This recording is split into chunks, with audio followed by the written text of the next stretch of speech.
E-storm had rolled in without warning that morning, dragging heavy clouds over the city like a dark curtain.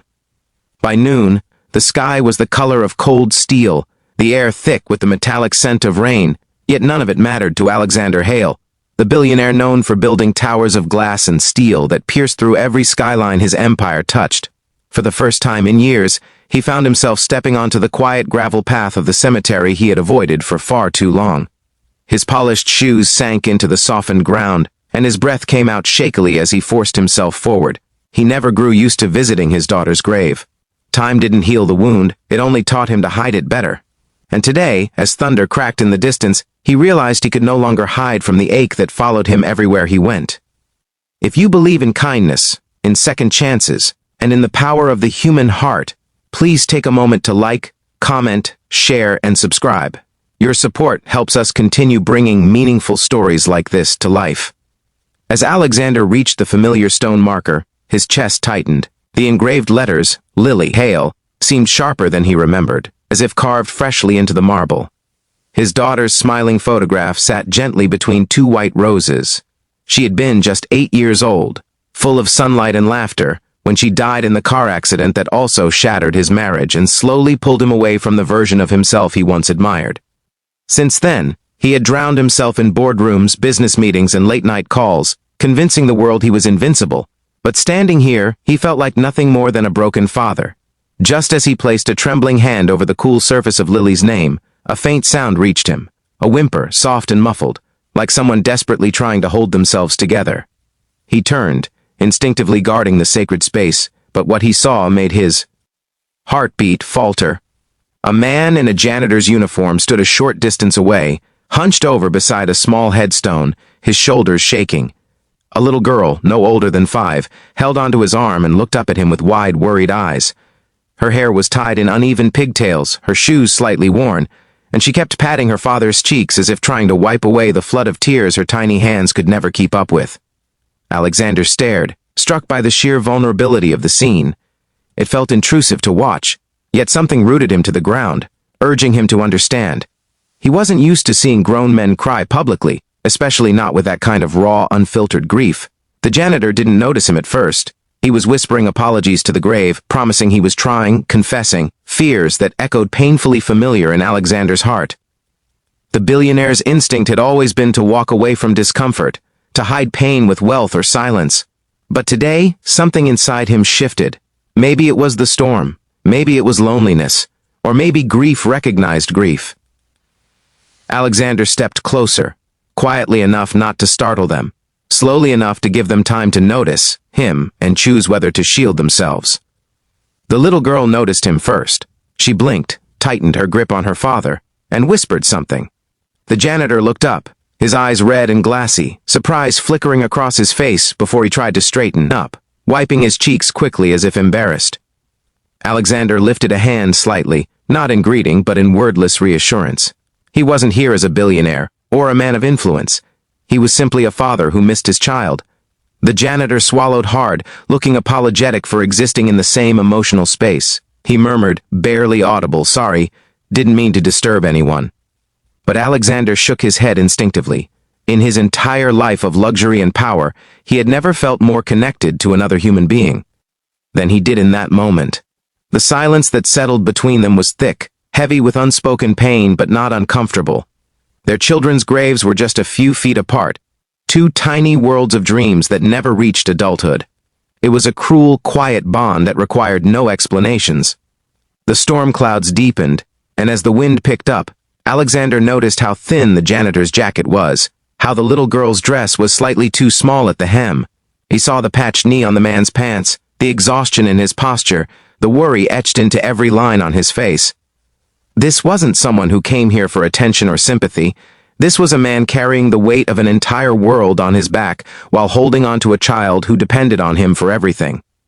Alexander found himself wondering how long the janitor had stood there, how often he came, and what story lay behind the sorrow that clung to him. The man cleared his throat softly, his voice trembling as he explained without being asked. His name was Daniel, and the grave belonged to his wife, Mia. She had died 2 years earlier, after a sudden aneurysm that stole her away without warning. Daniel had been left with their daughter, Emma, and a job that barely paid enough to keep a roof over their heads. He spoke in broken fragments, as if ashamed of the messiness of his life. But Alexander listened deeply, every word cut through him like a reminder of everything he had once taken for granted. Daniel talked about struggling to afford daycare, working night shifts, and coming here every week to feel close to the woman who had held their family together. He confessed that he cried because he felt he was failing his daughter, because he couldn't give her the life he promised Mia he would, because being both mother and father felt like climbing an endless mountain with no rest. As Alexander watched Emma hugging her father's arm with unquestioning loyalty, he felt something inside him crack wider than before. This man wasn't failing. He was fighting harder than most people ever had to. The billionaire knelt slightly, meeting the child's eyes. She didn't flinch. Instead, she offered him one of the 2 tiny flowers she had brought, a yellow daisy slightly crushed in her palm. It was such a pure gesture that Alexander nearly lost his composure. From that moment, something unspoken shifted between the 2 men. Invisible threads of shared pain, shared love, and shared responsibility began to intertwine. Alexander realized he wasn't just witnessing another father's grief. He was being offered a second chance at understanding compassion, connection, and humanity. As the rain began to fall in slow, heavy drops, Daniel tried to usher his daughter away, anxious not to overstay or disturb the billionaire. But Alexander gently touched his arm, silently asking him to wait. Then, without quite knowing why, he found himself reaching into his pocket, not for money, not for charity, but for the small silver pendant he had carried for years. It belonged to Lily. He always kept it with him, but for the first time, he loosened his grip on it. He pressed it quietly into Daniel's palm, not as a gift, but as a reminder, fathers who love deeply are never truly alone. Daniel's eyes widened, and his voice cracked as he asked why. Alexander didn't give him a speech or a lecture. He simply murmured that sometimes the world brings 2 grieving hearts together for a reason. In the days that followed, Alexander found himself unable to forget the encounter. He had built skyscrapers, but he had never built a bridge to another human soul like that. The image of Daniel holding his daughter's hand in the rain stayed with him, haunting him in the most unexpected way, a haunting that felt strangely healing. He looked into Daniel's background, not to invade his privacy, but to understand his struggle more fully. He discovered the man lived in a tiny basement apartment, worked double shifts, and still spent what little time he had bringing joy to his daughter. He was the kind of man who never asked for help, even when drowning. For the first time in years, Alexander wanted to help, not the way billionaires usually did, by writing checks or hosting charity galas, but by showing up in a way that mattered. He reached out to Daniel through the cemetery office, inviting him to meet, not as employee and CEO, but as fathers walking through grief. When Daniel hesitated, afraid of pity, Alexander reassured him that this wasn't charity, it was connection. It was humanity. It was 2 men carrying losses heavy enough to break them, choosing instead to lift each other. Over coffee in a small, quiet cafe, their story unfolded slowly.